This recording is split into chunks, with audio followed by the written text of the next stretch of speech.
नमस्कार। हिंदी विषय कक्षा 11वीं छठा पाठ भारत माता की जय।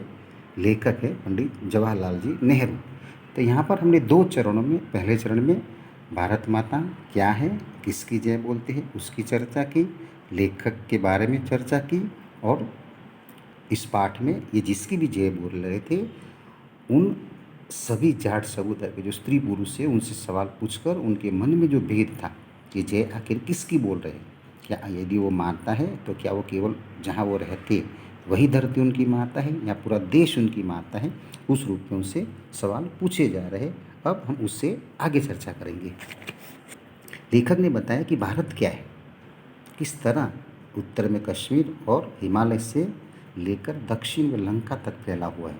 तो यहाँ पर जो किसान और बाकी जो ये आंदोलन करने वाले केवल अपनी धरती को ही, चाहे जिस गांव की हो या जिस प्रांत में वो रहते हो, उसी को वो माता कहते थे। लेकिन लेखक का ये मानना है कि माता का मतलब पूरे उस भारत भूमि से, और ये भारत जो उत्तर में कश्मीर और हिमालय से लेकर दक्षिण में लंका तक फैला हुआ है, लेखक उसकी बात करते हो जिसमें पंजाब, बंगाल, बम्बई, मद्रास सभी शामिल। मतलब कि भारत जिसको अगर वो धरती के रूप में मानते हैं और धरती को ही यदि माता मानते हैं, तो ये धरती या ये माता केवल अपने गांव तक, अपने प्रांत तक सीमित न होकर उत्तर में कश्मीर और हिमालय से लेकर दक्षिण में लंका तक, जिसमें ये सारे प्रांत हैं, और इस महाद्वीप में जिसमें करोड़ों किसान रहते हैं और उनके जैसी ये समस्या है, ये भारत माता दरअसल हम सब की है।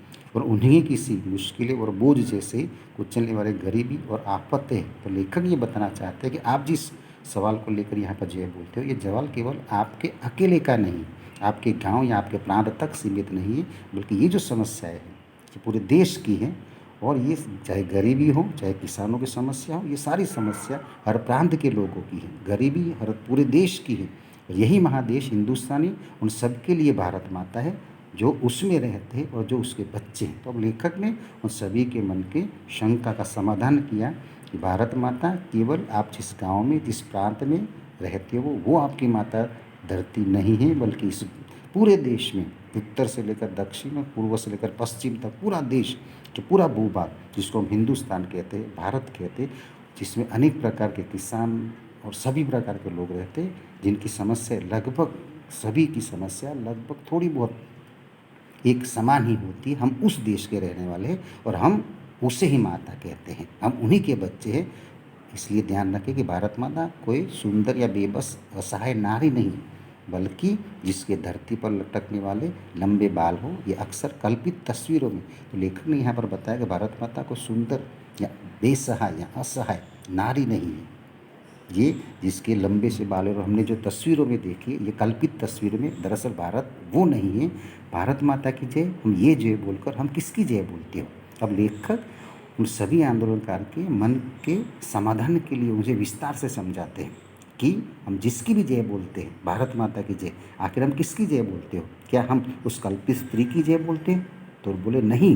क्या हम उस हिंदुस्तान के पहाड़, नदियों, रेगिस्तान या पत्थरों में जो बोली जाती है उसकी जय बोलती है? तो लेखक ने कहा नहीं, हम उसकी जय बोलते हैं। पहले उन आंदोलनकारी से पूछते हैं, लेकिन कोई जवाब नहीं मिलता कि हम आखिर जय किसकी बोलते हैं। तो लेखक ने फिर जवाब दिया कि निश्चय ही हम जय उसकी बोलते हैं जो भारत भूमि में रहते हैं, उन करोड़ों आदमियों की जय जो गांव और नगरों में बसते, चाहे उनका धर्म, जाति, वर्ग, वर्ण, लिंग, भेद, संस्कृति, पहनावा, खान पान, बोलचाल, रूप रंग चाहे कैसा भी है, लेकिन जो इस हिंदुस्तान के भूभाग में रहते हैं, हम उन्हीं की जय बोलते हैं।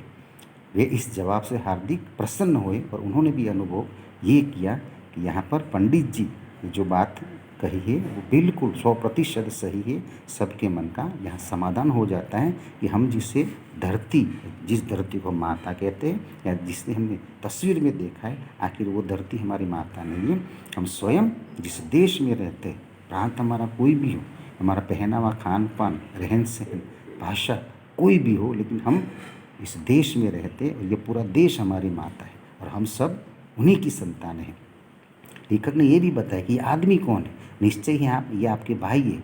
इसलिए यदि कोई धर्म से, कोई प्रांत से, कोई पहनावे से, कोई संस्कृति से, कोई खान-पान से, बोलचाल से यदि अलग है तो आप उसे अलग मत मानिए, क्योंकि ये आदमी यदि वो हिंदुस्तान में रहता है तो आप ही का ये भाई है, आप ही की वो बहन है, ये मानिए। और इसलिए जब आप भारत माता की जय बोलते हो तो खुद अपनी और हिंदुस्तान भर के भाई बहनों की जय बोलते हो। और आखिर भारत माता आप ही है और आप ही अपनी ही जय बोलते हो।